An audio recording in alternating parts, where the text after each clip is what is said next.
नमस्कार दोस्तों, मैं शिवम मिश्रा एक बार फिर से अपने यूट्यूब चैनल वॉरियर जंक्शन पर आप सबका स्वागत करता हूं। दोस्तों, आज हम एक नए विषय की शुरुआत करने वाले हैं और उस नए विषय में जो टॉपिक भी है वो भी आज उस सब्जेक्ट का पहला टॉपिक ही आप लोगों को पढ़ाया जाएगा। और यह जो सीरीज़ हम लोग स्टार्ट करने जा रहे हैं, यह सीरीज़ मुख्यतः दो पेपर को टारगेट करते हुए चलाई जा रही है और उन दोनों पेपरों के बारे में आप लोगों ने बखूबी सुन रखा होगा। एक उत्तर प्रदेश यूपी पीसीएस के बारे में और एक आप लोगों का उत्तर प्रदेश वन दरोगा। यह दोनों पेपर आप लोगों के सामने लगे हुए हैं, जिसमें आप लोगों का 30 अप्रैल को पेपर वन दरोगा का होना है और आप लोगों के 14 मई की डेट आप लोगों की यूपी पीसीएस के प्रीलिम्स के लिए दी गई है। और इन दोनों ही पेपर के सिलेबस में एक चीज़ जो बड़ी कॉमन देखने को मिलती है वो पर्यावरण एवं पारिस्थितिकी नाम आप लोगों ने सुन रखा होगा। तो यह पर्यावरण एवं पारिस्थितिकी ऐसा सब्जेक्ट है जो यूपी पीसीएस में कम से कम 10-12 नंबर का क्वेश्चन इससे देखने को मिलता है। और वन दरोगा में तो इस बार का जो सिलेबस डिफाइन किया गया है वो सारा का सारा सिलेबस ही किससे है, पर्यावरण या पारिस्थितिकी से संबंधित दिया गया है वन दरोगा में। तो जो आप लोगों की सीरीज स्टार्ट की जा रही है वो कोशिश की जाएगी कि आप लोगों की स्टार्टिंग मई तक ख़त्म कर दी जाए। यानी कि जो इस सीरीज को देखेगा उसको यूपी पीसीएस के पेपर पे फ़ायदा तो मिलेगी। साथ में 30 अप्रैल को देने वाले विद्यार्थी जो वन दरोगा का पेपर देने वाले हैं उन लोगों को भी मदद मिलेगी इस सीरीज़ से। तो ज़्यादा लंबी बातें ना करते हुए हम लोग स्टार्ट करते हैं आज के नए टॉपिक के बारे में। और जो टॉपिक अभी स्टार्टिंग में कराए जाएंगे वो आप लोगों को ऐसे स्टैटिक टॉपिक होंगे जो आप लोगों के लिए महत्वपूर्ण भी होंगे और एक नज़र में पढ़ने वाले होंगे, मतलब जिन पर ज़्यादा समय देने के लिए हम लोगों के पास टाइम नहीं होता या अलग से जिनको हम लोग नहीं पढ़ पाते, उन सारे टॉपिकों को हम उठाएंगे। और इसी क्रम में आज हम लोग स्टार्ट करेंगे और सबसे पहला जो टॉपिक लगेगा हम लोगों का रहेगा बाघ परियोजना। इसी को हम लोग इंग्लिश में टाइगर प्रोजेक्ट के नाम से लिख सकते हैं। इसी को हम इंग्लिश में क्या लिख सकते हैं, टाइगर प्रोजेक्ट के नाम से। भाई आप लोगों को पता है टाइगर हम लोगों का नेशनल एनिमल है और नेशनल एनिमल होने के साथ साथ इसकी संख्या में लगातार कमी होती जा रही है। और इसकी संख्या में कमी होने के कारण भारत सरकार बड़ी चिंतित है और इस चिंता को दूर करने के उद्देश्य से ही, कौन सी चिंता को दूर करने के उद्देश्य से, कि बाघों की जो संख्या कम होती जा रही है लगातार, उन की संख्या में जो गिरावट देखी जा रही है, उस गिरावट की वजह से जो चिंतित भारत सरकार है उन्होंने नई योजनाएं चलाई हैं। नई योजनाएं चलाने का मतलब है बाघों को संरक्षित करने के लिए कुछ योजनाएं चलाई हुई हैं। इन योजनाओं के बारे में हम आपको बताएं तो सबसे पहले आपको यही पूछ दिया जाएगा कि बाघ परियोजना की शुरुआत कब से होती है। तो आपको हम बताएं कि बाघ परियोजना की जो शुरुआत की गई, यानी टाइगर प्रोजेक्ट या प्रोजेक्ट टाइगर कब से चलाया गया, तो आप लोगों को बता दें इसकी शुरुआत 7 अप्रैल 1973 से इसकी शुरुआत की गई। आपसे पूछा जाएगा टाइगर प्रोजेक्ट या प्रोजेक्ट टाइगर कब से स्टार्ट किया गया, तो आप बता देंगे 7 अप्रैल 1973 से। इसको शुरू करने के उद्देश्य क्या हुआ करते थे, तो हमने जैसे आपकी बताया कि देश में बाघों की घटती हुई जनसंख्या को क्या करने के लिए, स्थिर करने के लिए, यानी कि जो जनसंख्या घट रही है वो रुक जाए और उसकी संख्या में इजाफा किया जाए, यानी कि जो संख्या कम होती जा रही है उसको बढ़ाने की कोशिश करने के उद्देश्य से इसका क्रियान्वयन किया गया। तो आप उद्देश्य में लिख सकते हैं बाघों की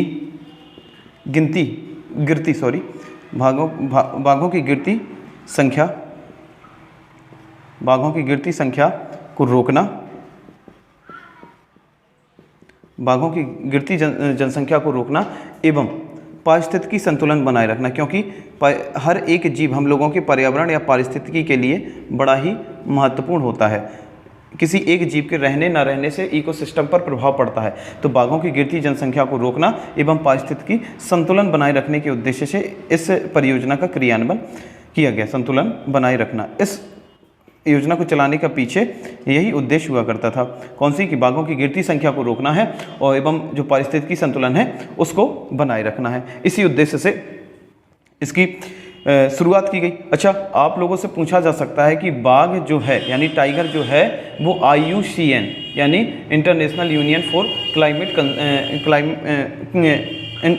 international union conservation for nature IUCN के किस सूची में आता है, क्योंकि आप लोगों ने पढ़ रखा है कि IUCN की तमाम सारी सूची होती है, संकटग्रस्त क्रिटिकल एंडेंजर्ड जिसे हम लोग कहते हैं, आप लोगों की संवेदनशील जातियां होती हैं, कुछ लुप्त होने की कगार पर होती है, ऐसे तमाम सारी उन्होंने कैटेगरी बनाई रखी है। तो अगर आपसे पूछा जाए कि बाघ किस कैटेगरी में आता है, यानी बाघ IUCN की किस सूची में आता है, तो लिखेंगे आप बाघ IUCN। इसका फुल फॉर्म होता है international union for conservation of nature. तो IUCN की किस सूची में आता है? तो आप लोगों को बता दें, बाघ जो है IUCN की संकटाग्रस्त को एंडेंजर्ड कहा जाता है। संकटाग्रस्त या इसी को हम लोग कह सकते हैं लुप्तशय मतलब ऐसी प्रजाति जो लुप्त होने की कगार पर है। अभी तो खैर लुप्त नहीं हुई है, लेकिन आने वाली संभावना ऐसी है कि हो सकता है लुप्त हो जाए। इसको इंग्लिश में हम लोग एंडेंजर्ड लिखते हैं, ENDANGERED,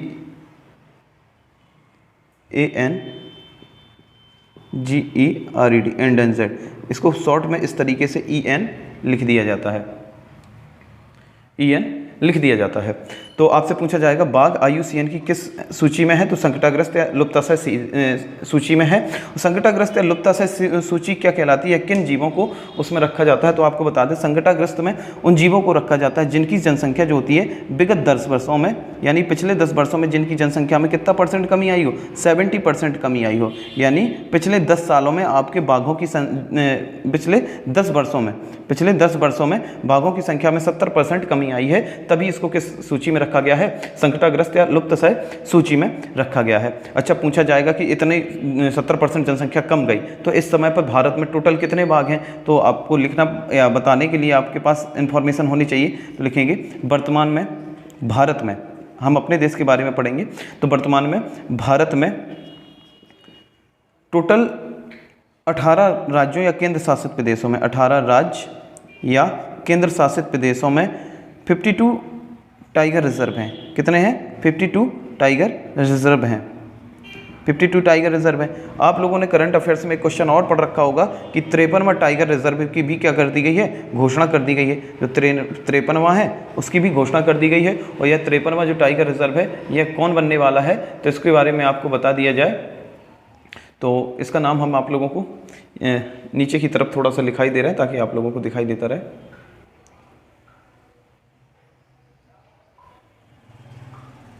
ठीक, हाँ, इसकी जो घोषणा की गई है इसका नाम है आप लोगों को गुरु घासीदास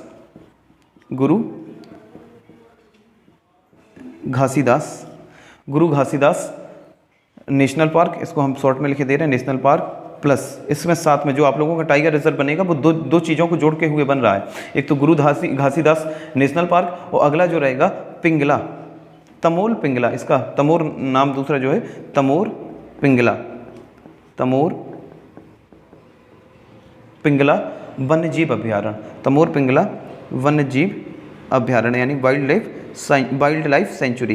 तो इन दोनों को मिलाकर आप लोगों का 53वां की घोषणा कर दी गई है। तो भारत में 18 राज्य यूटीज में कितने टोटल टाइगर रिजर्व फैले हैं? 52 में 52 टाइगर रिजर्व फैले हैं। जो 53rd वाला घोषणा हो चुकी है वो कौन है? गुरु घासीदास और तमोर पिंगला वन्यजीव अभ्यारण्य, इन दोनों को मिलाकर बनाया जाएगा। आपसे पूछा जाएगा वर्तमान में जो टाइगर रिजर्व है टोटल कितना क्षेत्रफल कवर करते हैं? तो यह भारत के यानी भारत का जो भौगोलिक क्षेत्रफल है भारत के टोटल कितने % पर है? तो 2.16% क्षेत्रफल पर आप लोगों के टाइगर रिजर्व फैले हुए हैं। तो अभी आप लोगों को सिर्फ इस स्लाइड में हमने आपको इतना ही बताया कि भारत में बाघ परियोजना की शुरुआत 7 अप्रैल 1973 से की गई। इसका उद्देश्य क्या हुआ करता था? बाघों की गिरती जनसंख्या को रोकना और पारिस्थितिकी संतुलन बनाए रखना। और बाघ किस सूची में आता है? तो आपकी संकटाग्रस्त एंडेंजर्ड सूची में आता है। और वर्तमान में कितने टाइगर रिजर्व हैं? तो 53rd की घोषणा हो चुकी है।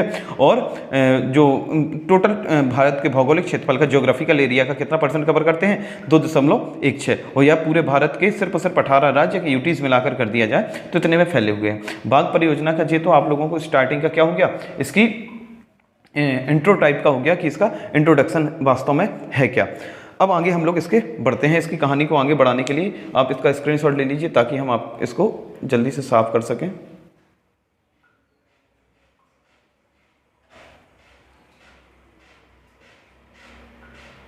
ठीक, स्क्रीनशॉट ले लीजिए इसका। चलिए इसको साफ करते हैं फिर आगे बढ़ते हैं हम लोग। तो आप लोगों को जिस तरीके से हम नोट्स बनाते चले जा रहे हैं आप लोगों को ऐसे स्क्रीनशॉट लेके अपने नोट्स बनाते चले जाएं। और हम लोगों को जिस सीरीज जल्दी खत्म करनी है इसलिए हम लोग ज़्यादा टाइम नहीं लेंगे और डेली कोई ना कोई नया टॉपिक डिस्कस करते रहेंगे। इसके बाद आप लोगों को अगला जो टॉपिक आगे से जो इस टॉपिक में आगे जो कंटिन्यू करना है उसके बारे में बताएं। अच्छा, जो प्रोजेक्ट टाइगर है या टाइगर प्रोजेक्ट को चलाने की सिफारिश, मतलब इस प्रोजेक्ट के चलाने की सिफारिश, यानी हम आपसे कहें बाघ परियोजना कि सिफारिश किसके द्वारा की गई थी? कि सिफारिश मतलब किसने ऐसी सलाह दी थी कि हमें कोई टाइगरों को रिजर्व करने की आवश्यकता है। भाई संख्या तो कम होती जा रही थी, संख्या भाई कम हो रही थी, तो क्या भाई ऐसे उनका जो प्रोडक्शन किसी और तरीके से किया जा सकता था? प्रोडक्शन करने का मतलब है उनकी संख्या को बढ़ाना, किसी और तरीके से पॉसिबल था, ये इन्हीं लोगों को बचाना है। इस तरीके के जो रास्ता है टाइगर प्रोजेक्ट वाला, ये रास्ता कब सुझाया गया? तो इस रास्ते की जो सुझाव है 1970 में मिले, 1970 में मिले, पर दिए किसने? तो आपको बता दें वर्ल्ड वाइड फंड होता है। हालांकि इन सारी संस्थाओं के बारे में आप लोगों को एक अलग से क्लास देंगे हम। IUCN हुआ, UNS, SSC हुआ और वर्ल्ड वाइड फंड हुआ, जैसे वर्ल्ड वाइड फंड कहेंगे इसको, वर्ल्ड वाइड फंड, जिसको हम लोग क्या कह देते हैं? WWF कह देते हैं, world wide fund for nature, इसका फुल फॉर्म होगा world wide fund for nature. इसके द्वारा, और साथ में कौन इस सिफारिश को देने वाला कौन हुआ करता था? World wide fund for nature. और एक और संस्था थी जो भारत के लिए काम करती है, यानी भारत में काम करती है, भारतीय वन्य जीव, यानी वनों के संबंध में जो जीव होते हैं, वनों में रहने वाले जीव हैं, भारतीय वन्य जीव प्राणी बोर्ड द्वारा, वन्यजीव प्राणी बोर्ड द्वारा। तो आपसे पूछा जाएगा कि टाइगर रिजर्व की जो सिफारिश की गई थी वो कब की गई थी? 1970 में। किसके द्वारा? वर्ल्ड वाइड फंड और भारतीय वन्यजीव प्राणी बोर्ड, इन दोनों संस्थाओं ने एक आइडिया निकाला 1970 में। 1970 में निकाला कि बाघों की संख्या जो है लगातार कम होती जा रही है, इनको कंजर्व करने की जरूरत है, और इनको कंजर्व करने के उद्देश्य ही इसके 3 साल बाद यानी 1773 में प्रोजेक्ट टाइगर की शुरुआत कर दी गई। अच्छा, जब शुरुआत की गई तो भाई 1970 में तो इन लोगों ने सुझाव दे दिया, 1973 से स्टार्टिंग हो गई, 1973 से इस योजना को लागू किया गया, यानी टाइगर प्रोजेक्ट चलाया गया। हम लोगों को भाई जो हम लोग बाघ के लिए थोड़ा सा सतर्क कब हुए? पहले तो हम लोगों ने बाघ से, भाई हम लोगों के पास उतनी ज़्यादा ऐसी टेक्नोलॉजी नहीं थी कि हम बाघ के पास जाएँ या बाघ को गिने या बाघों की संख्या को गिने, तो ऐसी तमाम सारी समस्याएं बन सकती थी। ऐसे में जैसे ही टेक्नोलॉजी बढ़ने लगी तो इस फील्ड में काम करने का थोड़ा सा तरीका भी चेंज होने लगा, इसमें हम लोग टेक्नोलॉजी का प्रयोग करने लगे। और बाघ परियोजना 1973 से स्टार्ट होकर जब 2014 तक आ गई, तो 2014 में हम लोगों ने जब बाघों की संख्या का आकलन किया, यानी बाघों की संख्या के बारे में बताया, हम इसको अलग पेन से लिखते चले जा रहे हैं, हेडिंग डाल देंगे ताकि आप लोगों को इन चीज़ों के बारे में क्लियरली पता लगता रहे। तो इसके बारे में आप हेडिंग डालेंगे बाघों की संख्या, बाघों की संख्या, बाघों की संख्या के बारे में आप लोग बताएंगे आप लोगों को। तो बाघों की संख्या हम 2-3 उसमें पढ़ेंगे, सालों के परिप्रेक्ष्य में पढ़ेंगे, एक 2014, एक 2018 और एक 2022। इन 3 सालों में आप लोगों को बाघों की संख्या देखनी है। 2014 में बाघों की संख्या लगभग कितनी हुआ करती थी? 2226। इसको याद करने के लिए, वैसे याद करना जरूरी नहीं है, लेकिन अगर आप याद करना चाहें तो कैसे? 2 2 4 2 6, आपको अगली लाइन में 6 ही लिख देना। 2226 हुआ करती थी। यही बाघों की संख्या 2018 में बढ़कर कितना हो गई? 2967 हो गई, 2967 हो गई 2018 में। 2022 में बाघों की संख्या बढ़कर 6400 होने का आसार लगाया गया है। 6400 का क्या लगाया गया है? अनुमान लगाया है 2022 में। 2014 में जब बाघ गिने गए थे तो 2226 थे, 2018 में कितने हो गए? 2967 हो गए, और 2022 में अनुमान कितना है? 6400 का। आप देखेंगे 2014 से लेकर 2018 तक इन 4 सालों में बाघों की संख्या में कितने की वृद्धि हुई है? 741 की। 7 में से 6 जाएगा, 1 बचेगा, 6 में से 2 जाएगा तो 4 बचेगा, और 29 में से 22 चला जाएगा, 7 बचेगा। जे 741 बाघों की संख्या में क्या हुई? वृद्धि हुई है। इतने बाघों की संख्या में क्या हुई? वृद्धि हुई है। और यह जो वृद्धि है वो पुराने बाघों की तुलना में कितना % है? 33% है। एक बार पेपर में पूछा जा चुका क्वेश्चन है, 2018 के बाद का कोई पेपर था, उसमें यही क्वेश्चन पूछा गया था कि 2018 में जो बाघों की संख्या में वृद्धि हुई है वो कितनी है पुराने बाघों की तुलना में? तो 33% के लगभग वृद्धि हुई है। 6400 का जी हम लोगों ने अभी अनुमान लगा बैठे हैं हम लोग, ठीक। अगर आपसे पूछा जाए जो वृद्धि दर्ज की गई थी, यानी 2018 की जो गिनती की गई थी, इसमें बाघों की संख्या में क्या क्या आप लोगों को आंकड़े प्राप्त हुए, तो आपसे पूछा जाएगा कि सर्वाधिक बाघ कहाँ पर हैं? सर्वाधिक बाघ के बारे में अगर पूछा जाए तो बाघ के बारे में आप लोगों को भी पता है कि जो बाघ है वो टाइगर स्टेट के नाम से आपको किसको जाना जाता है? मध्य प्रदेश को। और मध्य प्रदेश में ही सबसे ज़्यादा बाघों की संख्या है। इन बाघों की संख्या कितनी है? 526 है। दूसरे नंबर पे आप लोगों का किसका नंबर आता है? कर्नाटक का आता है। और कर्नाटक पर इनकी संख्या जो है वो सिर्फ 1 या 2 बाघ छोटी है, और इनकी संख्या आप लोगों की कितनी है? 524 के आसपास है, 524 के आसपास है। और तीसरा, टॉप थर्ड आप लोग याद रख लेंगे, तीसरा आप लोग उत्तराखंड के रख लेंगे। उत्तराखंड का आप लोगों का, उत्तराखंड में आप लोगों से पूछा जाएगा तो 442 इनकी संख्या है। सबसे ज़्यादा बाघ कहाँ पर है? मध्य प्रदेश में। दूसरे सबसे ज़्यादा कहाँ है? कर्नाटक में। और तीसरा सबसे ज़्यादा कहाँ है? उत्तराखंड में। अच्छा, इन तीनों से आप लोग एक तरीके से और क्वेश्चन लगा सकते हैं, उत्तर भारत के किस स्टेट में सबसे ज़्यादा बाघ है? तो मध्य प्रदेश में।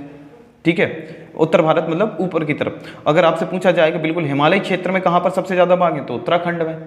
ठीक है, अगर आपसे पूछा जाता है दक्षिण भारत में कौन से स्टेट में बाघ सबसे ज़्यादा है? तो कर्नाटक में। अगर आपसे पूछा जाए नॉर्थ ईस्ट स्टेट में कहाँ पर है, तो आप नॉर्थ ईस्ट स्टेट में असम में लिख सकते हैं, जिसमें लगभग 200 के लगभग या 190 बाघों की संख्या है। तो 190 कहाँ पर है? असम में। ये तो सर्वाधिक बाघ हैं। कहाँ हैं? बाघ हैं। अच्छा, बाघों में सर्वाधिक बाघ यहाँ पाए गए। अच्छा, एक और आंकड़ा निकल के सामने आता है जहाँ पर बाघों की संख्या में कमी हुई है। बाघों की संख्या में कमी देखी गई है जहाँ पर। और वो बाघों की कमी कहाँ देखी गई है? सबसे पहले आप लोगों को लिखना है नाम छत्तीसगढ़। छत्तीसगढ़ के जंगलों में जो बाघ पहले हुआ करते थे, उससे बाघों की संख्या क्या हो गई है? कम हो गई है, बड़ी नहीं है। और दूसरा आप लोगों का स्टेट रहेगा वो मिजोरम रहेगा। मिजोरम में भी बाघों की संख्या में क्या हुई है? कमी हुई है। क्योंकि हो सकता है भाई आपसे सर्वाधिक बाघों वाले ना पूछे, क्योंकि बाघों की संख्या बढ़ना तो अच्छी बात है, लेकिन हो सकता है आप लोगों से पूछ दिया जाए कि बाघों की संख्या में कमी कहाँ हुई है, तो आप लोगों को बताने के लिए रहेगा कि मिजोरम में और छत्तीसगढ़ में 2 ऐसी जगह हैं जहाँ पर बाघों की संख्या में कमी हुई है। अच्छा, आप कहेंगे कि भाई मध्य प्रदेश, कर्नाटक, उत्तराखंड हुआ, असम में, इन सब में बाघों की संख्या तो बड़ी है, लेकिन सबसे ज़्यादा बाघ कहाँ पर हैं? सबसे ज़्यादा स्टेट में पूछेगा तो मध्य प्रदेश में है, लेकिन अगर पर्टिकुलर किसी उसका नाम पूछ दे कि कौन से टाइगर रिजर्व में सबसे ज़्यादा बाघ हैं, तो आप लोग इसको भी नोट कर लें। इसको आप लोग पहले इसका स्क्रीनशॉट लें, फिर हम आगे की इन्फॉर्मेशन आप लोगों को लिखाएं। जिस तरीके से हम आपको नोट्स बनाते चले जा रहे हैं, ऐसे ही बिल्कुल आप बनाएं। और इनके अगर आप लोगों को नोट्स चाहिए हो तो प्रिंटेड फॉर्म में हमारे पास भी अवेलेबल रहेंगे, तो आप अगर ज़रूरत पड़े तो आप कमेंट करके बता सकते हैं, तो हम आप लोगों को टेलीग्राम ग्रुप पर उन सबके नोट्स डाल देंगे। चलिए आगे बढ़ते हैं। तो अभी हमने सीखा कि बाघ परियोजना की सिफारिश 1970 में वर्ल्ड वाइड फंड के द्वारा की गई। साथ में इसके में कौन लगा था? वन्य जीव प्राणी बोर्ड लगा हुआ था। और बाघों की संख्या 2014 में कितनी थी? 2226 हुआ करती थी, जबकि 2967 हो गई थी। 2018 में टोटल 741 वृद्धि हुई थी, 33% जो हुआ करता था वृद्धि हुई थी। 33% में से सबसे ज़्यादा बाघ मध्य प्रदेश में, कर्नाटक में, उत्तराखंड में, असम में हुआ करते थे। जबकि बाघों की संख्या में कमी कहाँ देखने को मिली थी? छत्तीसगढ़ और मिजोरम में। अब आते हैं हम लोग कुछ और पॉइंट, बेसिक से पॉइंट पर। हम ऊपर का अब जो टॉपिक की जो लाइन है वो बस लिखे रहने दे रहे, बाकी सब साफ किए दे रहे हैं। चलिए आगे बढ़ते हैं। तो अब आप लोगों के कुछ ऐसे पॉइंट्स रहेंगे जो बहुत इंपॉर्टेंट रहेंगे और सीधे सीधे पूछ दिए जाते हैं, कभी करंट अफेयर्स बना के, तो कभी आप लोगों के वन लाइनर बनाकर। तो आपसे पूछा जाएगा बाघों की सबसे अधिक संख्या कहाँ पर है ना? तो बाघों की सबसे अधिक संख्या, बाघों की सबसे अधिक संख्या, इसके आंसर हम एक एक करके लिखाएंगे आप लोगों को। इसके बाद TX2 पुरस्कार, TX2 ऐसे लिखेंगे, TX2। वास्तव में ये T मल्टीपल 2 लिखा होता है, मतलब T का मतलब होता है टाइगर, T का मतलब होता है टाइगर, मल्टीपल का मतलब होता है गुना 2। टाइगर की संख्या को 2 गुना कर देने पर यह पुरस्कार दिया जाता है, यानी TX2 पुरस्कार, TX2 पुरस्कार दिया जाता है। ठीक है, TX2 पुरस्कार दिया जाता है। तो आपसे पूछा जाएगा TX2 पुरस्कार 2021-22 का किसको दिया गया था, तो वो उसके बारे में हम आपको बता देंगे। इसके बाद आप लोगों को लिखना है, अच्छा जी TX2 टाइगर पुरस्कार की शुरुआत कहाँ से हुई, या TX2 टाइगर पुरस्कार की जो शुरुआत होती है इसके बारे में भी आप लोगों को पता होना चाहिए कि TX2 पुरस्कार कब से दिया जा रहा है या कब से शुरुआत होती है। तो इसकी जो शुरुआत होती है उसके बारे में हम आपको बता दें कि जिस सेंट पीटर्सबर्ग एक घोषणा होती है, बाघों के संरक्षण के संबंध में एक सम्मेलन होता है रूस के सेंट पीटर्सबर्ग में, जिसको सेंट पीटर्सबर्ग घोषणा कहा जाता है। सेंट पीटर्सबर्ग घोषणा सेंट पीटर्सबर्ग घोषणा होती है कहाँ पर? रूस में होती है। और यह कब होती है? 2010 में। रूस में 2010 में सेंट पीटर्सबर्ग में घोषणा होती है कि टाइगर की संख्या को हम लोगों को क्या करना है? दोगुना करना है। और जहाँ जहाँ टाइगर की संख्या को दोगुना हो जाएगी वहाँ पर TX2 पुरस्कार दिया जाएगा। तो भारत में कौन से टाइगर रिजर्व को TX2 पुरस्कार मिला उसके बारे में अभी हम आपको बताएंगे। साथ में लिखेंगे भारत में पूरी दुनिया के कितना % टाइगर उपस्थित है? भारत में पूरी दुनिया के कितने % टाइगर हैं? कितने % टाइगर हैं? इसके बारे में आप लोगों को पता होना चाहिए। चलिए इन तीनों के हम आंसर लिख दें आपको। तो बाघों की सबसे अधिक जो संख्या देखी गई है वो कहाँ पर देखी गई है?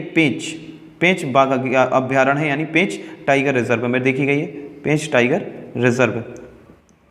रिजर्व में देखी गई। और ये पेंच टाइगर रिजर्व कहाँ पर है? मध्य प्रदेश में। तभी सबसे ज़्यादा कहाँ पाए जाते हैं? पेंच में। और अगर स्टेट पूछा जाए तो मध्य प्रदेश में। इसी कारण मध्य प्रदेश को ही क्या कहा जाता है? टाइगर स्टेट कहा जाता है। TX2 पुरस्कार किसको मिला है? तो आप लोगों को पिछले साल ही आप लोगों ने करंट अफेयर्स में पढ़ा होगा, सत्यमंगलम। ये किसको मिला है? सत्यमंगलम टाइगर रिजर्व को मिला है। और जो सत्यमंगलम टाइगर रिजर्व कहाँ पर है? तमिलनाडु में है। ये कहाँ पर है? तमिलनाडु में है। अगर आपसे पूछा जाए उत्तर प्रदेश के किस एक टाइगर रिजर्व को TX2 पुरस्कार दिया गया था? उत्तर प्रदेश के किस एक टाइगर रिजर्व को क्या दिया गया था? TX2 पुरस्कार दिया गया। तो उसके लिए हम आपको बता दें, आपका दुधवा नेशनल पार्क है। दुधवा 2020 में दिया गया था। 2020 में किसको दिया गया? दुधवा नेशनल पार्क को। दुधवा नेशनल पार्क को 2020 में टाइगर मल्टीपल 2 वाला पुरस्कार यानी TX2 पुरस्कार दिया गया है। भारत में पूरी दुनिया के लगभग 70% टाइगर पाए जाते हैं, यानी सबसे ज़्यादा जो टाइगर हैं आपके बाघ हैं, सबसे अधिकांश कहाँ पाए जाते हैं? आपके भारत में पाए जाते हैं। भारत में भी कहाँ पर? मध्य प्रदेश में भी कहाँ पर? तो पेंच राष्ट्रीय उद्यान में, पेंच आपके टाइगर रिजर्व में पाए जाते हैं। इसके आगे हम आप लोगों को बढ़ें तो इसके आगे की कहानी आप लोगों को नोट करनी है। हाँ ठीक, तो आप लोगों को 2010 में अच्छा सेंट पीटर्स TX2 पुरस्कार का संबंध किससे है? तो सेंट पीटर्सबर्ग की घोषणा से है, जो कब स्टार्ट की गई थी? 2010 में स्टार्ट हुई थी। और पूरी दुनिया के कितने % टाइगर हैं? 70% टाइगर हैं। आप लोगों से अगला क्वेश्चन बनेगा, अगला क्वेश्चन या अगला बिंदु ही समझें कि 2010 में, कब? वर्ष 2010 में बाघों की निगरानी के लिए एक सॉफ्टवेयर बेस्ड क्या चलाया गया? प्रोग्राम चलाया गया। 2010 में बाघों की निगरानी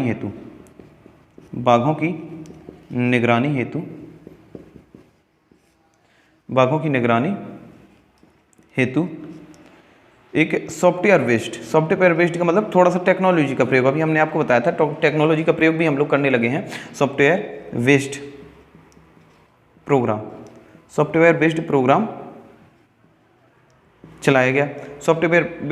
चलाया गया। और इस प्रोग्राम का नाम क्या हुआ करता था? वो आप लोगों के लिए महत्वपूर्ण है।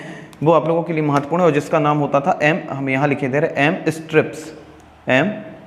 MSTR आप लोगों का शॉर्ट फॉर्म में रहेगा IPES।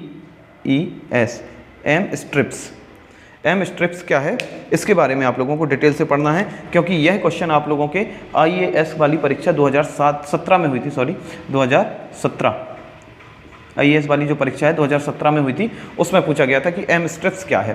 तो MSTRIPS आप लोगों को बताना है कि बाघों की निगरानी है तो एक सॉफ्टवेयर बेस्ड प्रोग्राम है जो कब चलाया गया? 2010 में। तो आपसे पूछा जाएगा MSTRIPS की फुल फॉर्म क्या है? तो M से तो आप लोगों को लिख लेना है, बाघों की भाई निगरानी करनी है तो इसका मतलब है मॉनिटरिंग। तो सबसे पहले तो इसका फुल फॉर्म लिखेंगे मॉनिटरिंग। सबसे पहले लिखेंगे monitoring system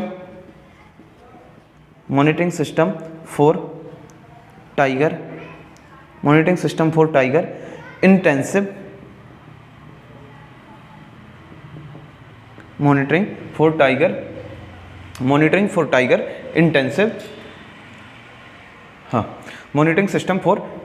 intensive protection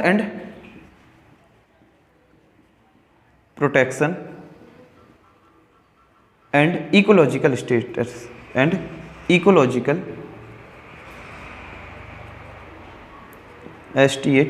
status यानी पारिस्थितिकी का स्टेटस यानी संतुलन, इंटेंसिव यानी वृद्धि, प्रोटेक्शन मतलब संरक्षण, और मॉनिटरिंग मतलब गणना, सिस्टम यानी एक प्रणाली, टाइगर मतलब बाघ। बाघों से के संरक्षण से, उनकी संख्या में वृद्धि करने से और इकोलॉजिकल स्टेटस को बनाए रखने के उद्देश्य से अहम स्टेप्स की शुरुआत की जाती है। 2010 में एक सॉफ्टवेयर बेस्ड प्रोग्राम है जो किस नाम से जाना जाता है, अहम स्टेप्स के नाम से। अब देखो पेपर के साथ थोड़ा सा हम लोगों को दिमाग लगाना होगा। पेपर में कभी भी ऑप्शन में आप लोगों से इतनी बड़ी फुल फॉर्म तो पूछने का मतलब ही नहीं है। आप लोगों से पूछा जाएगा अहम स्टेप्स का संबंध है टाइगर प्रोजेक्ट से, एलिफेंट प्रोजेक्ट से या किसी और प्रोजेक्ट से लगा देगा, तो आप लोगों को इतना पता होना चाहिए अहम स्टेप्स का संबंध किससे, टाइगर प्रोजेक्ट से है। या हो सकता है भाई कभी कभी पेपर वाला भी थोड़ा सा हम लोगों के दिमाग से खेलने की कोशिश करता है, तो पूछ देगी अहम स्टेप्स की फुल फॉर्म क्या है, तो आप लोग उसको बता सकते हैं कि monitoring system for tiger intensive protection and ecological status. ठीक, जी कब स्टार्ट की गई थी 2010 में। अच्छा, अहम स्टेप्स में क्या होना है, बाघों की संख्या की मॉनिटरिंग की जानी है। आपसे अगर पूछा जाए कि जो मॉनिटरिंग होती है यानी बाघों की संख्या की निगरानी होती है या बाघों की जो गणना होती है, उसके बारे में आप लोगों को हम दो बता दें।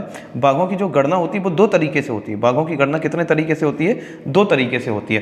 पहला जो तरीका होता है उस तरीके का होता है फुट मार्क विधि, foot mark, FOOT foot mark method. एक होता है foot mark method. Foot mark method में क्या है कि इसमें बाघों के पंजों को गिना जाता है। बाघ जहाँ पर विचरण करते हैं उसके विचरण में क्या होता है, उसके जहाँ पंजे देखने को मिलते हैं उसको गिनकर हम लोग अंदाजा लगाते हैं या एक कैलकुलेशन जिस तरीके से भी करते होंगे, तो उससे पता लगता है कि बाघों की संख्या में वृद्धि हो रही है या कम हो रही है। वो किस तरीके से, जैसे मान के चलो किसी दलदली इलाके में अगर मान के चलो बाघ पानी पीने आते हैं तो उनका पूरा समूह आता है, उस समूह में पैरों की संख्या से हम लोग बता सकते हैं कि कितने बाघ हैं।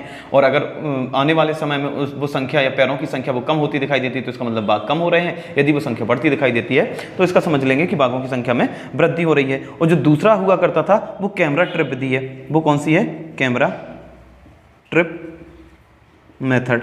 एक कौन सा है, कैमरा ट्रिप मेथड है। इसमें सीधे सीधे आप लोगों की कैमरे का प्रयोग किया जाता है। तो आप दोनों में से अंदाजा लगा सकते हैं कौन सी ज़्यादा अच्छी है, फुटमार्क यानी पंजों को गिनना या कैमरे से। तो आप भाई पंजों को तो ऐसा होता है कि कई बार बाघ लड़ रहे तो पंजे आधे अधूरे बने, या हो सकता है बहुत ज़्यादा बन गए तो हम क्या समझ लें कि पूरे जंगल में बाघ ही बाघ है। तो ऐसे तो समझना मूर्खता होगी, और भाई भारतीय हैं मूर्ख तो होंगे नहीं। इसलिए आप लोगों को फुटमार्क विधि स्पष्ट रूप से दिखाई दे रही है कि यह क्या है, यह एक अवैज्ञानिक विधि है। अवैज्ञानिक मतलब ठीक है, कभी कभी यूज़ की है हम लोगों ने, तो बुरा तो नहीं कहेंगे क्योंकि इससे डेटा तो मिलता है, आंकड़े तो स्पष्ट होते हैं, पर पूरी तरीके से नहीं। और कैमरा वाली जो है जो वैज्ञानिक विधि है। अब आपसे पूछा जाएगा कैमरा स्ट्रिप मेथड क्या है, कैमरा स्ट्रिप मेथड क्या है, तो आपको पता होनी चाहिए कि यह बाघों की गणना से संबंधित एक विधि है। फुट मार्क मेथड क्या है, तो बाघों की गणना से संबंधित एक विधि है। निम्न में से कौन सी एक विधि वैज्ञानिक विधि है, तो आपको पता है कैमरा ट्रिप मेथड। क्योंकि क्वेश्चन किस तरीके से डिजाइन करने वाले बैठे हैं जी हम लोग अंदाजा नहीं लगा सकते, इसलिए हम लोगों को इस तरीके से तैयारी करके जाना है कि भाई जो कुछ भी हो हमारे पास वो हम लोग इस तरीके से तैयार करें कि जो भी हम लोगों के अगर मान के चलो कभी परीक्षा लेने वाला कोई बैठे तो उसको भी समझ में आ जाए कि हमने परीक्षा किसी खतरनाक इंसान की ली है जिससे सब कुछ पता था। ठीक है, हालांकि सब कुछ किसी को भी पता नहीं होता, पर कोशिश तो हम लोग कर सकते हैं सब कुछ पता करने की। तो आप लोग इसका स्क्रीनशॉट लीजिए, फिर हम इसको भी साफ करें और आगे की कहानी आगे बढ़ाएं। तो आप लोगों ने अब तक सीखा भाई बाघ की स्टार्टिंग कैसे हुई, यानी उसका इंट्रो सीखा। उसके बाद कैसे हम लोगों ने बाघ परियोजना चलाने के पीछे क्या, सबसे ज़्यादा बाघ कहाँ पाए जाते हैं, पेंच में। टाइगर TX2 का आप लोगों ने देख लिया कि सेंट पीटर्सबर्ग रूस की घोषणा से इसका संबंध है। पूरी दुनिया में जितने टाइगर हैं उसका 70% भारत में पाए जाते हैं। और बाघों की निगरानी के लिए चलाई गई थी एम स्ट्रिप, या एम स्ट्रिप्स काय से संबंधित है, बाघों की निगरानी करने हेतु एक सॉफ्टवेयर बेस्ड प्रोग्राम है जिसका फुल फॉर्म होता है monitoring system for tiger intensive. For यहाँ पर मॉनिटरिंग स्ट्रिप, 4 लगा देंगे, tiger intensive protection ecological status. आप लोग इसको देखते जाएंगे तो आपको आ जाएगा। और बाघों की गणना 2 तरीके से की जाती है, फुट मार्क जो मेथड होता है, कैमरा ट्रिप मेथड होता है। जो फुट मार्क मेथड होता है उसके बारे में आपको बता दें कि वो ज़्यादा वैज्ञानिक नहीं है। इसके बाद हम आपको आगे बढ़ते हैं, आगे चलने के लिए इसको साफ कर देंगे। और आगे आप लोगों को लिखना है, आप लोगों को अपने नोट्स में ऐड करना है क्या, कि जो आप लोगों की टाइगर स्टेट है, थोड़ा सा आप लोगों के बेसिक पॉइंट आ जाएंगे, बेसिक पॉइंट ही, क्योंकि आप लोगों की जो टाइगर रिजर्व है वो एक भाई प्रोग्राम है, एक प्रोजेक्ट है, तो वो प्रोजेक्ट चलाया गया है, तो उससे आए दिन कोई ना कोई नए आंकड़े सामने आते हैं, तो वहाँ से जो क्वेश्चन बनेंगे वो आंकड़ों से संबंधित ही बनेंगे। उसमें हम लोगों को कहानी या बड़े डीप में जाने या किसी और तरीके से समस्या नहीं लेनी है, क्योंकि उससे जो क्वेश्चन बनेंगे वो उसके आंकड़ों से ही मिलकर बनेंगे। क्योंकि भाई कोई प्रोजेक्ट होता है तो उस पर आप लोग देखते हैं कि प्रोजेक्ट जब कोई काम कर रहा होता है तो उससे आंकड़े निकलते हैं, कितना काम हो गया, इतना बचा है, इस तरीके से किया जाना है, ये समस्या हो गई है, ये अच्छाई आ गई है, तो यही सारी चीज़ें आप लोगों को यहाँ भी देखने को मिलेगी। आपसे पूछा जाएगा टाइगर स्टेट किसे कहा जाता है, तो ये तो आप लोगों को बहुत अच्छे से पता होगा, अगर नहीं पता है तो आप बहुत अच्छे नहीं हैं, है ना। टाइगर स्टेट किसको कहा जाता है, एमपी को कहा जाता है। क्यों कहा जाता है, क्योंकि इसमें सबसे एक तो सर्वाधिक टाइगर हैं, एक तो क्या है, सर्वाधिक टाइगर है, और दूसरी बात क्या होती है कि सबसे ज़्यादा टाइगर स्टेट है, यानी मतलब सबसे ज़्यादा, यानी ज़्यादा क्षेत्रफल पर क्या फैला हुआ है, टाइगर रिजर्व भी फैला हुआ है, टाइगर रिजर्व, यानी बहुत सारे टाइगर रिजर्व हैं, और बहुत सारे टाइगर रिजर्व का मतलब कितने हैं, यहाँ पर 6 हैं। और अगर सर्वाधिक टाइगर पूछा जाए तो पूरे भारत का, जो पूरे भारत का लगभग 1/3 टाइगर कहाँ पर पाया जाता है, मध्य प्रदेश में पाया जाता है। यही कारण है कि मध्य प्रदेश को टाइगर स्टेट कहा जाता है। हो सकता है भाई आप लोगों से कभी कोई पूछ दे कि मध्य प्रदेश को टाइगर स्टेट कहा जाता है, बेशक कहा जाता है। क्यों कहा जाता है, तो आप लोग उसके लिए 1-2 चीज़ें उसको तर्क में दे सकते हैं। साथ में आपसे पूछा जाएगा कि व्हाइट टाइगर के लिए कौन सा टाइगर रिजर्व फेमस है, या पहले व्हाइट टाइगर के लिए कौन सा टाइगर रिजर्व फेमस है, यह बात आप लोगों को लिखने से पहले एक और चीज़ लिखनी है, उसका नाम है विश्व का प्रथम सफ़ेद बाघ। विश्व का प्रथम सफ़ेद बाघ कहाँ देखा गया, सबसे पहले विश्व में सबसे पहले प्रथम सफ़ेद बाघ कहाँ देखा गया। सफ़ेद बाघ का मतलब आप समझते हैं, आप लोगों को जो टाइगर होगा वो सफ़ेद रंग का है। विश्व का प्रथम सफ़ेद बाघ। और क्वेश्चन इसलिए इंपॉर्टेंट है, या हमने यहाँ इसलिए लिखवा दिया क्योंकि इसका संबंध आपके इंडिया से है, और इंडिया में कहाँ से है, तो नन अदर देन भाई आप लोगों का टाइगर स्टेट ही होगा। विश्व का प्रथम सफ़ेद बाघ कहाँ देखा गया है, तो इसका जगह का नाम है मुकुंदपुर।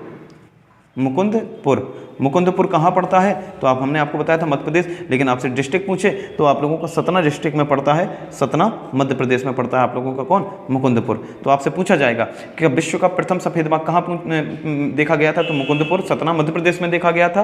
और यहीं देखा गया तो उन्होंने क्या कर दिया, यहीं प्रथम सफ़ेद बाघ सफारी बना दी, यानी व्हाइट टाइगर सफारी बना दी। यही बन गई है आपकी क्या, व्हाइट टाइगर सफारी।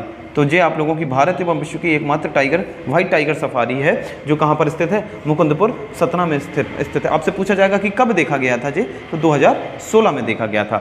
भाई मोदी जी के आने के बाद टाइगर ही टाइगर आप लोगों को देखने को मिलेंगे, कहीं किसी सिंबल में और कहीं जंगलों में और कभी रोडों पर। तो आप लोगों को विश्व का प्रथम सफ़ेद बाघ कहाँ पर है, मुकुंदपुर सतना मध्य प्रदेश में देखा गया 2016 में। अब इसके नीचे आप लोग लिख सकते हैं भारत में व्हाइट टाइगर के लिए और कहाँ पे, और कौन सी जगह प्रसिद्ध है, तो लिखेंगे भारत में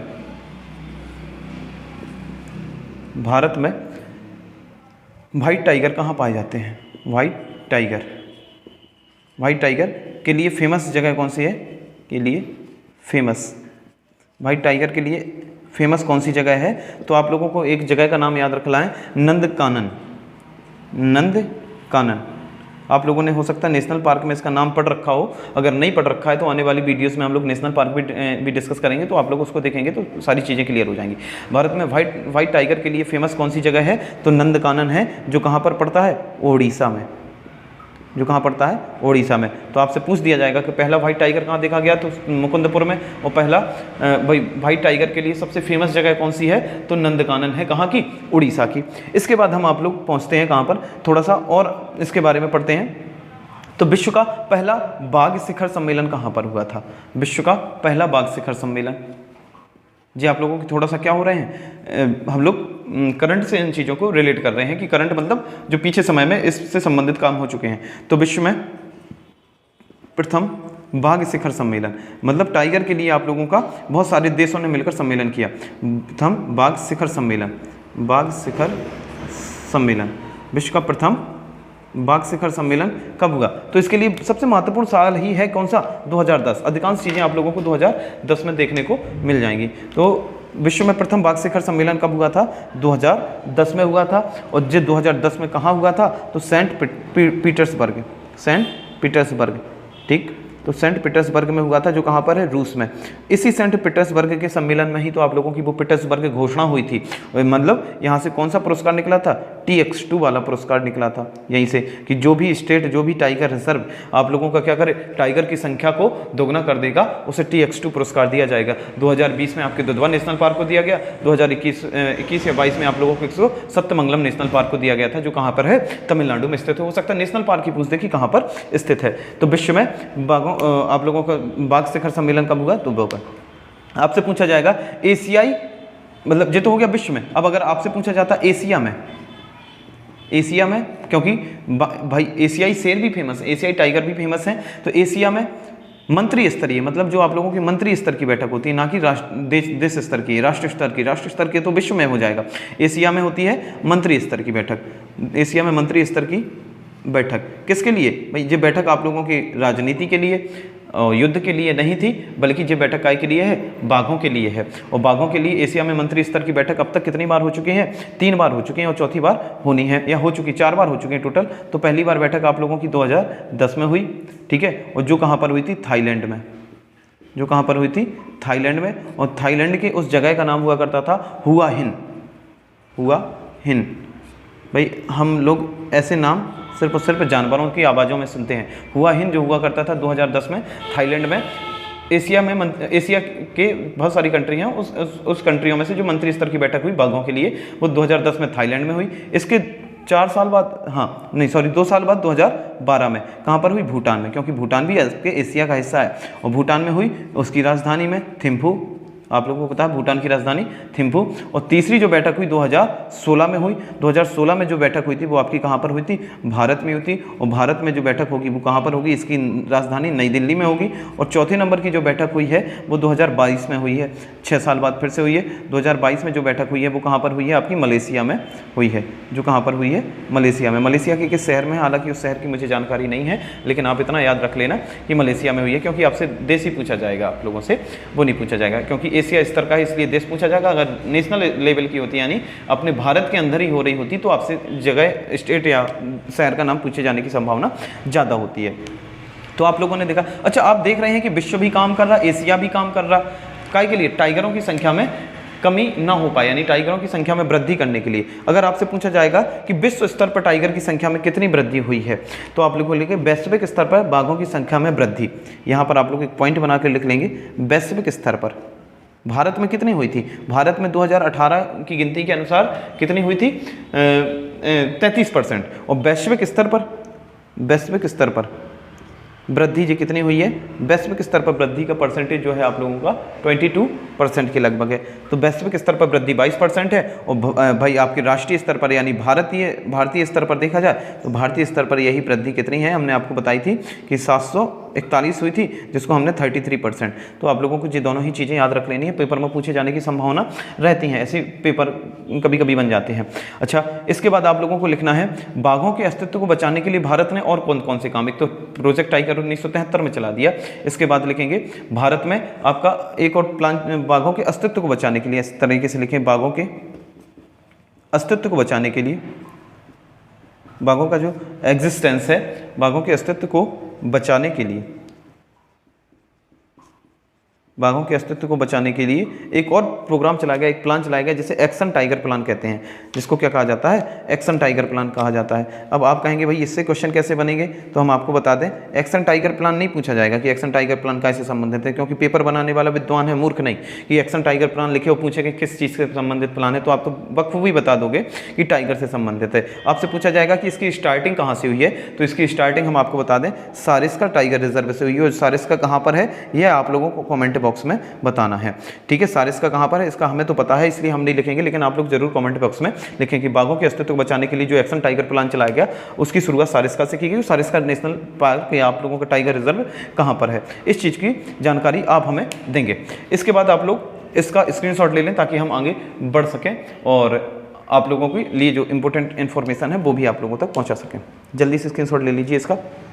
इसमें हमने देखा टाइगर स्टेट कौन से हैं? मध्य प्रदेश को कहा जाता है। क्यों कहा जाता है? क्योंकि इसमें 1 तिहाई टाइगर पाया जाता है, सबसे ज़्यादा टाइगर रिजर्व है। और विश्व का प्रथम बाघ कहाँ देखा गया? मुकुंदपुर सतना डिस्ट्रिक्ट में देखा गया, जो मध्य प्रदेश में पड़ता है। मध्य प्रदेश में के सतना जिले में ही क्या बना दी गई है? व्हाइट टाइगर सफारी बना दी गई। और व्हाइट टाइगर के लिए सबसे फेमस जगह भारत में फिर कौन सी हो गई? नंदकानन उड़ीसा का हो गया। और विश्व में पहला बाघ शिखर सम्मेलन 2010 में रूस के सेंट पीटर्सबर्ग में हुआ था। एशियाई की 4 मीटिंग हुई, पहले थाईलैंड के हुआ हिन में, और दूसरी हुई थी आप लोगों के भूटान के थिम्पू में, तीसरी हुई नई दिल्ली में, और चौथी हुई मलेशिया में। इसके बाद बाघों के अस्तित्व के लिए भारत ने और कौन सा प्लान चलाया है? एक्शन टाइगर प्लान चलाया है। और वैश्विक स्तर पर जो वृद्धि हुई है टाइगर में वो 22% हुई है, जबकि राष्ट्रीय स्तर पर कितनी हुई है? आपकी 33% हुई है। अब इसके बाद हम इसको साफ कर दें और आगे बढ़ें, ठीक है?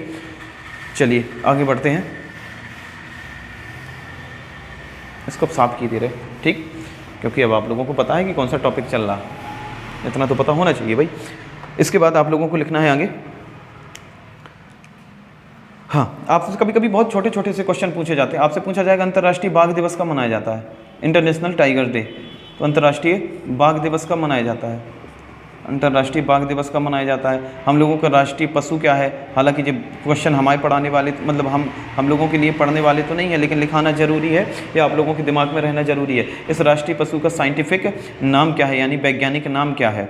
इससे क्वेश्चन बन सकता है, इसीलिए लिखाया है। इसका वैज्ञानिक नाम क्या है? और साथ में आप लोगों को लिखना है कि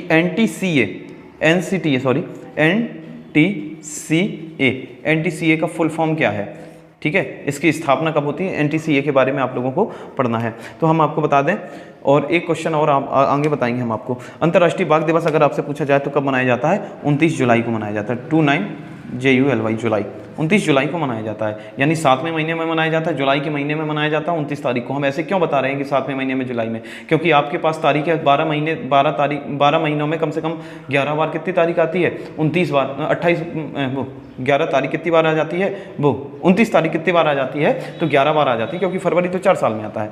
और 29 तारीख जुलाई तो बरसात का महीना होता है और उतरता महीना होता है, तो 29 जुलाई को पाई जाती है। बाद में आप लोग स्वतंत्र होंगे, पहले आपको टाइगर मिल जाएगा अंतिम क्षणों में, तो जुलाई के अंतिम क्षणों में टाइगर मिल जाता है, तब जाकर आप क्या हो जाते हैं? स्वतंत्र हो जाते हैं। यानी 29 जुलाई याद रख लेना इस तरीके से। राष्ट्रीय पशु कौन सा है? तो आप लोगों को पता है टाइगर है, और टाइगर का ही वैज्ञानिक नाम क्या है? Panther Tigris. पैंथर टाइग्रिस, इस तरीके से इसका वैज्ञानिक नाम बनता है। आपसे पूछा जाएगा NTCA का फुल फॉर्म क्या है? तो इसका NTCA का फुल फॉर्म है national tiger conservation authority. National tiger conservation authority इसका फुल फॉर्म है। और इसकी स्थापना किसके द्वारा की जाती है? इसकी स्थापना पहले तो पूछा जाएगा किसके द्वारा की गई, तो आप लोग लिखेंगे पर्यावरण, वन एवं जलवायु परिवर्तन मंत्रालय। जलवायु परिवर्तन मंत्रालय द्वारा इसकी स्थापना की गई।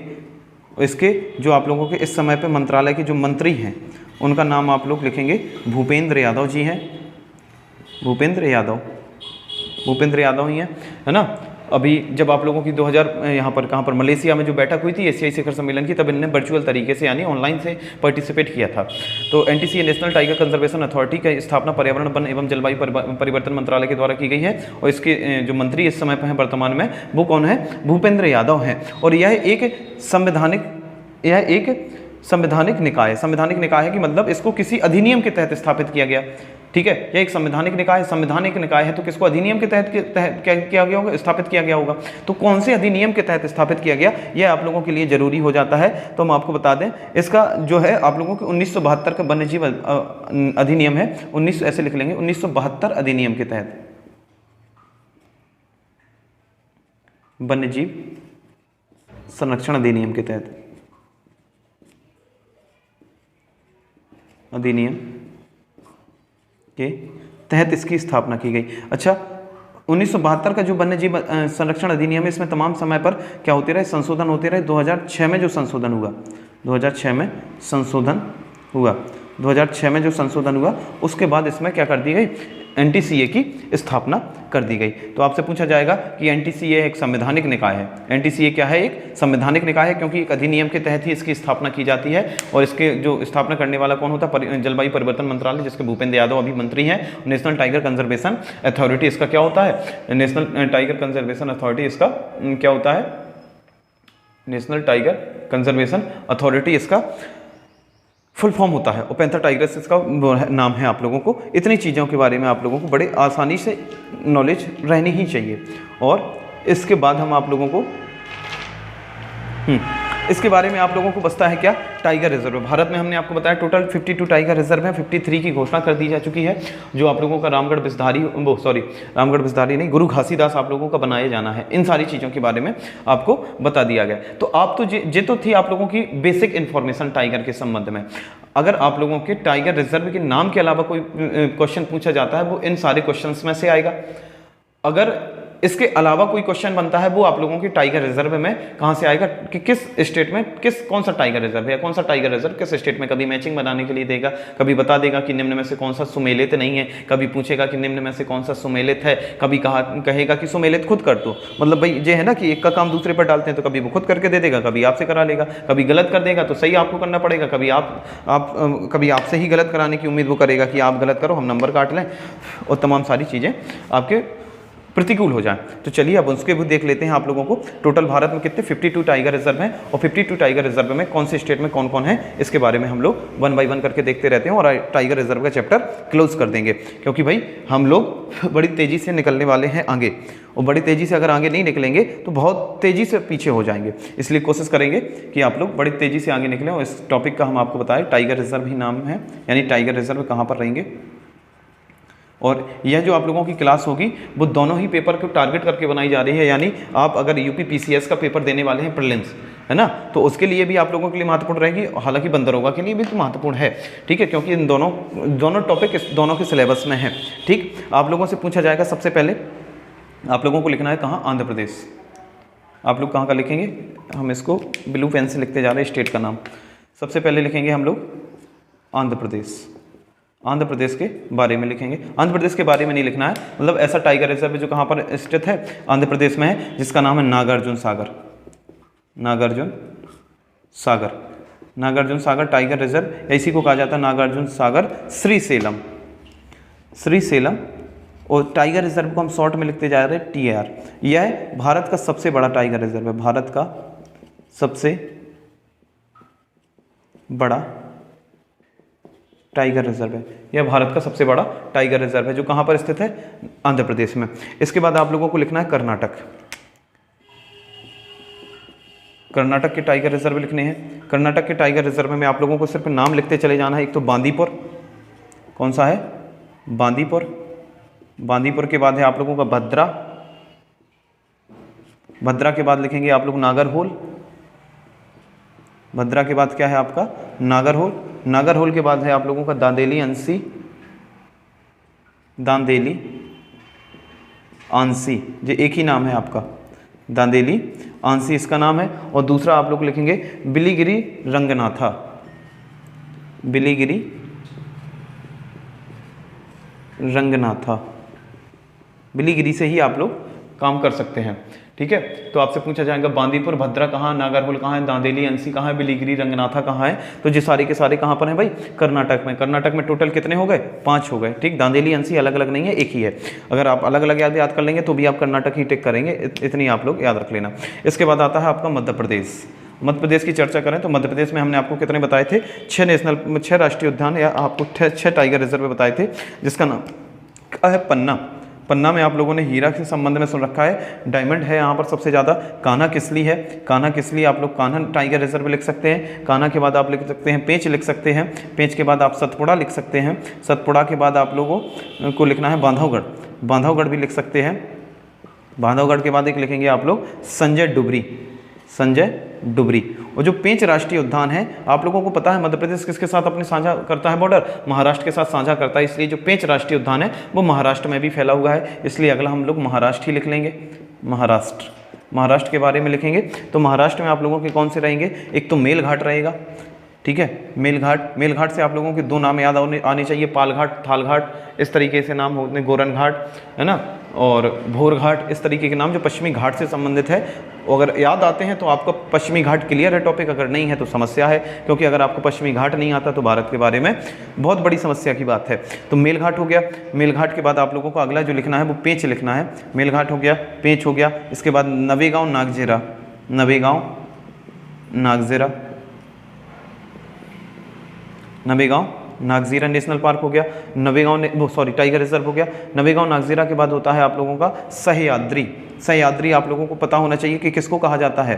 तो सह्याद्री आप लोगों की पश्चिमी घाट को ही महाराष्ट्र में सह्याद्री के नाम से जाना जाता है। और 16 डिग्री जो अक्षांश रेखा है वो उसको पश्चिमी घाट को दो बराबर भागों में बांट देती है। तो आप लोगों को अगला यहाँ पर लिखना है बोर। बोर टाइगर रिजर्व हो गया। बोर टाइगर रिजर्व के बाद आप लोगों को एक अंतिम नाम लिख लेना है इसमें, तडोबा अंधेरी। आप लोगों ने अंधेरी का नाम तो फिल्मी मूवियों में अलग कई बार सुन रखा होगा, अंधेरी। तो आप लोगों की तडोबा अंधेरी कहाँ है? महाराष्ट्र में एक टाइगर रिजर्व है। यहाँ पर टाइगर है तो अंधेरी में कोई नहीं जाएगा, क्योंकि वहाँ पर क्या है? टाइगर है। ठीक, इसके बाद आता है तमिलनाडु। इसके बाद आएगा आप लोगों का तमिलनाडु के बारे में आप लोगों को लिखना है। तमिलनाडु में कौन कौन से हैं? आप लोगों को पहले बड़े वो नाम जरूर लिखा रहे हैं जहाँ पर एक से ज़्यादा है, यहीं से क्वेश्चन आप लोगों से पूछे जाएंगे। तमिलनाडु में अगर आपसे पूछा है तो आप लोगों को तमिलनाडु के नाम ही अलग से आपको याद रखने पड़ेंगे। कलक्कड़, कलक्कड़ मुंडन थुरई, कलक्कड़ मुंडन थुरई, है ना, मुंडन थुरई। तो जी इस तरीके के नाम आप लोगों के कहाँ हो सकते हैं? तमिलनाडु में ही हो सकता है। मुदुमलाई, मुदुमलाई। अब भाई मलाई है, मुदु है, कहाँ की है? तमिलनाडु की है। इसके बाद आप लोगों को लिखना है अन्नामलाई। अन्नामलाई, अन्नामलाई पर्वत श्रेणी भी आप लोगों ने पर्वत पढ़ रखी होगी। अन्नामलाई या इसको अन्नामुड़ी कहते हैं। अन्नामुड़ी सबसे ऊंची चोटी है इसकी, जो दक्षिण भारत की सबसे ऊंची चोटी है, साथ ही पश्चिम बंगाल की सबसे ऊंची चोटी है, और इसी को हम लोग कहते हैं पश्चिमी घाट की सबसे ऊंची चोटी है। इसके बाद आप लोगों को सत्यमंगलम, या सत्यमंगलम वही टाइगर रिजर्व है जिसको क्या दिया गया था? TX2। और TX2 का संबंध किससे है? सेंट पीटर्सबर्ग घोषणा से है जो 2010 में। और सेंट पीटर्सबर्ग घोषणा के संबंध किससे है? तो टाइगर रिजर्व से संबंधित है। भाई आप लोगों को इसी तरीके से एकदम अपनी डट के तैयारी करनी होगी, तभी जाके आप लोगों का भला होगा। आज नहीं तो कल होगा, एक दिन जरूर होगा। और इसके बाद अगला जो तमिलनाडु का रहेगा श्री विल्लुपुथूर, श्री विल्लुपुथूर, विल्लुपुथूर, श्री विल्लुपुथूर। और साथ में इसी का नाम ही है श्री विल्लुपुथूर मेघामलाई। तो मुदुमलाई, मेघामलाई और अन्नामलाई, तीनों मलाई तमिलनाडु में है। और सत्यमंगलम तमिलनाडु पहले बता चुके। और कलक्कड़ मुंडन थुरई भी आप लोगों की कहाँ रहेगी? तमिलनाडु में रहेगी। जे सारे के सारे कहाँ के हो गए? तमिलनाडु के हो गए। इसके बाद आप लोगों को अगला स्टेट लिखना है। तमिलनाडु के बाद लिखेंगे असम। महत्वपूर्ण है असम, आप लोगों का नॉर्थ ईस्ट स्टेट है, और यहाँ से आप लोगों से क्वेश्चन आते रहते हैं अधिकांशतः, क्योंकि असम नॉर्थ ईस्ट स्टेट में सबसे महत्वपूर्ण स्टेट माना जाता है। तो असम में लिखेंगे मानस, नामेरी। थोड़ा सा बाहर का शोरगुल आ रहा होगा, आप लोग थोड़ा सा एडजस्ट कर लेंगे, क्योंकि यह जो आवाज़ आ रही है वो पानी टिक्की के ठेले की है, और पानी टिक्की आपको सबको पसंद है तो उसकी आवाज़ भी पसंद करनी ही पड़ेगी। और असम में आप लोगों के 3-4 राष्ट्रीय टाइगर रिजर्व रहेंगे। एक तो मानस रहेगा, नामेरी, औरंग रहेगा, और साथ में रहेगा काजीरंगा। काजीरंगा के बारे में आप लोगों को बड़ा फेमस है, क्योंकि एक सींग वाला गेंडा, और गेंडा कई लोगों के दोस्तों के भी नाम होते हैं। इसके बाद होता है उत्तराखंड। उत्तराखंड के बारे में चर्चा करेंगे। तो उत्तराखंड में कौन कौन सा आता है आप लोगों को? सबसे पहले उत्तराखंड में तो एक नाम ही आप लोगों का निकल के आता है। सबसे पहले जिम कॉर्बेट नेशनल पार्क होता है, और जिम कॉर्बेट नेशनल पार्क को ही टाइगर रिजर्व घोषित किया गया है। और इसके बाद आता है राजाजी। जी आप लोगों के कुछ टाइगर रिजर्व नेशनल पार्क हो सकते हैं, कुछ नेशनल पार्क टाइगर रिजर्व भी हो सकते हैं। बिल्कुल कॉमन चीज़ है, क्योंकि एक बड़े क्षेत्र को, जंगल वाला इलाका होता है, उसी को टाइगर रिजर्व घोषित किया जाएगा। जहाँ टाइगर रहते वो उसको नेशनल पार्क बना दिया जाएगा, जहाँ टाइगर रहते वो टाइगर रिजर्व, जहाँ एलिफेंट रहेंगे वही एलिफेंट रिजर्व। तो ऐसा हो सकता है, एक दूसरे से क्लैश कर सकते हैं। आप लोगों को समस्या नहीं लेनी है, आप लोगों को सिर्फ नाम याद रखने। जिम कॉर्बेट उत्तराखंड, चाहे टाइगर रिजर्व हो चाहे वो हो, रहेगा तो उत्तराखंड में। इसके बाद आप लोगों को लिखना उत्तर प्रदेश। उत्तर प्रदेश का महत्वपूर्ण रहेगा, क्योंकि आप लोग पेपर काय का देने जा रहे हैं? उत्तर प्रदेश, इसलिए थोड़ा सा इसको उल्टा लिखते हैं। ब्लैक से लिख दिया, हिंदी में इसके नाम रहे। एक तो दुधवा टाइगर रिजर्व रहेगा। दुधवा टाइगर रिजर्व को 2020 में Sathyamangalam national park Dudhwa national park को TX2 पुरस्कार दिया गया था 2020 में। इसके बाद आप लोगों को लिखना है पीलीभीत।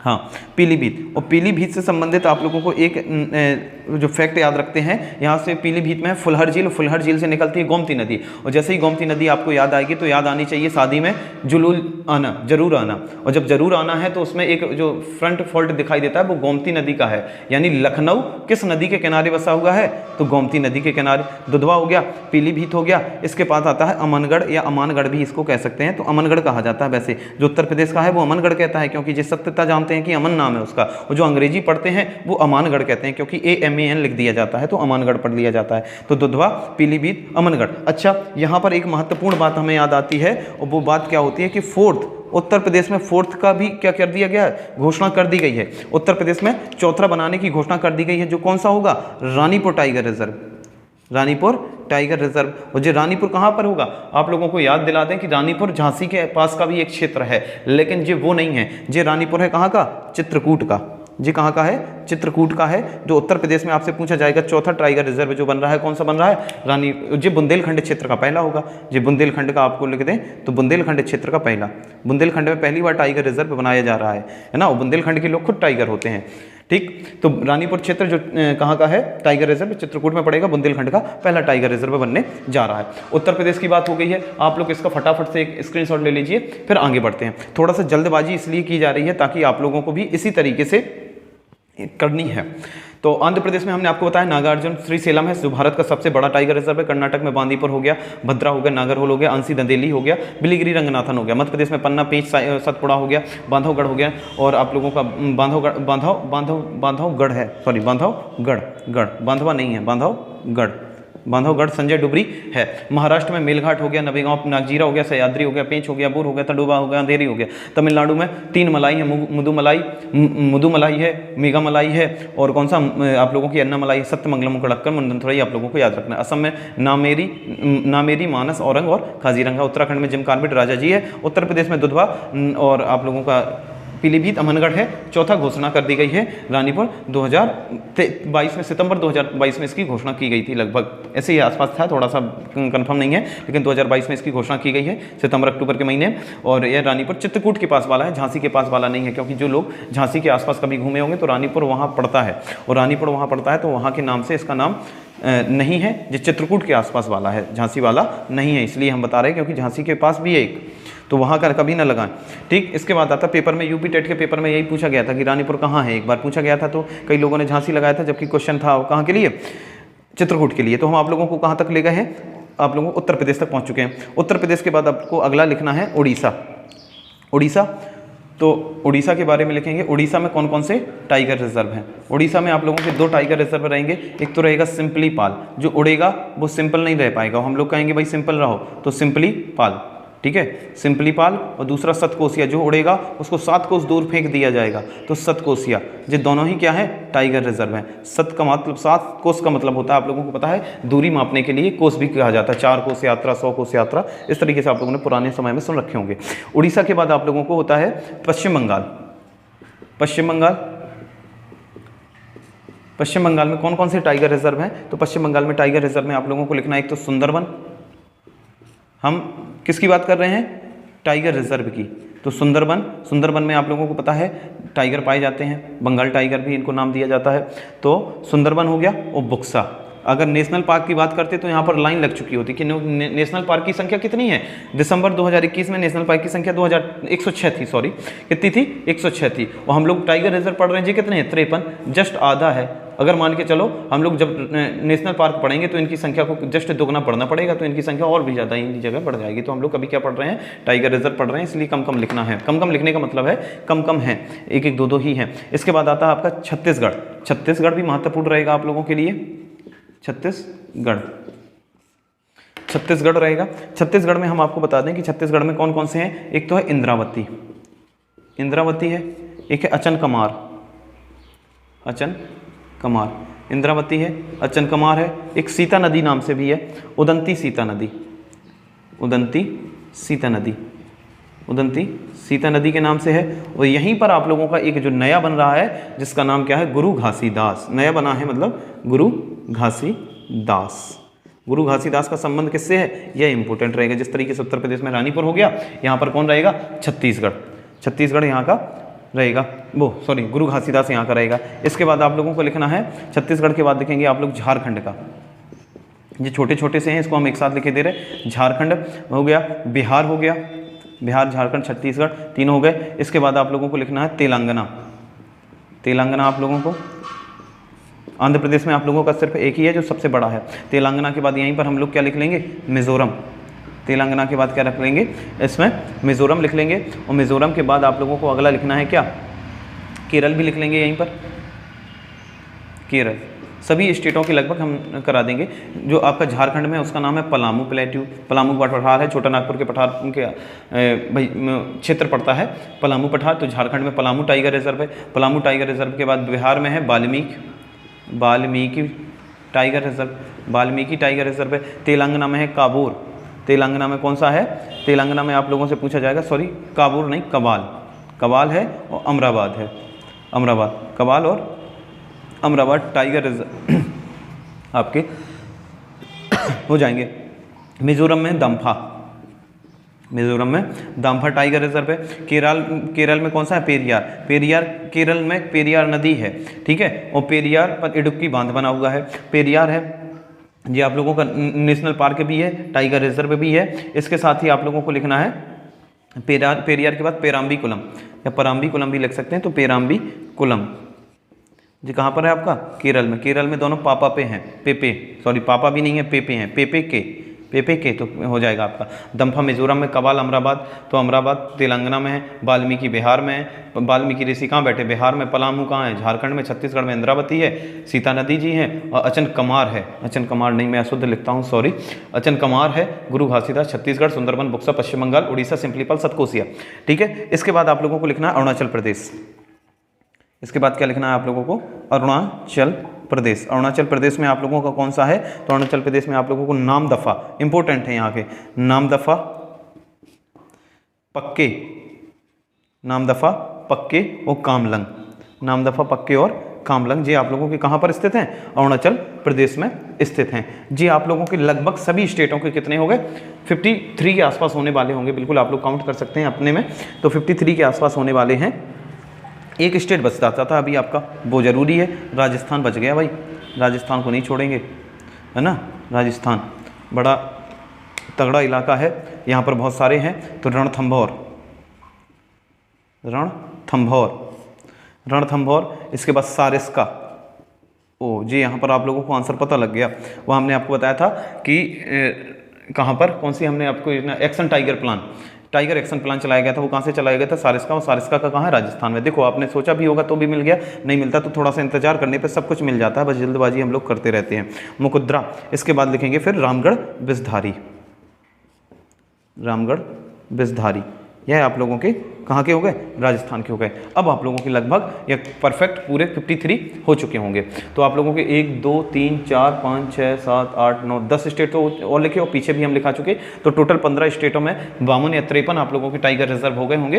53 लगभग पूरे ही हैं, मैंने कंप्लीट कराए हैं। तो 53 टाइगर रिजर्व हो गए। और 53 टाइगर रिजर्वों में से सबसे आखिरी का यानी गुरु घासीदास आप लोगों को इंपॉर्टेंट रखना है। अरुणाचल प्रदेश के याद रखेंगे, नॉर्थ ईस्ट स्टेटों के आप लोगों को याद रख लेना है। थोड़ा सा ऊपर जम्मू कश्मीर के आसपास तो खैर हमने हालांकि बताया नहीं, उत्तराखंड में जरूर बताए हैं, तो आप लोगों को वो सब याद कर लेना है जी। आप लोगों की एक क्लास थी जो किससे संबंधित है, जो आप लोगों की टाइगर रिजर्व से संबंधित थी। और टाइगर रिजर्व में आप लोगों को कम से कम इतना तो याद रहना ही चाहिए, क्योंकि यह बहुत ज़्यादा ज़रूरी है। तो आपसे 5 मिनट में इन सारी चीज़ों का हम क्या कर देते हैं, रिवीजन कर देते हैं, ताकि आप लोग इसको बड़े अच्छे से देख सुन सकें।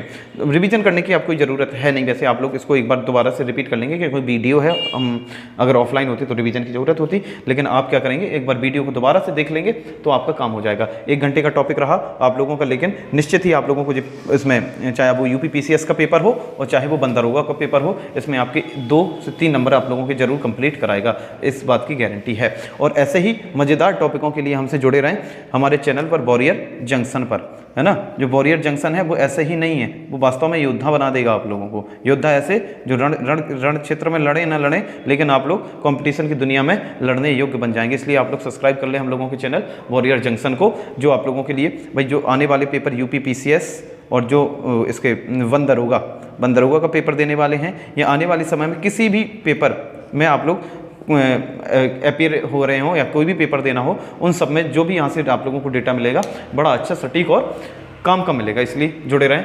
तब तक के लिए धन्यवाद और जय श्री राम।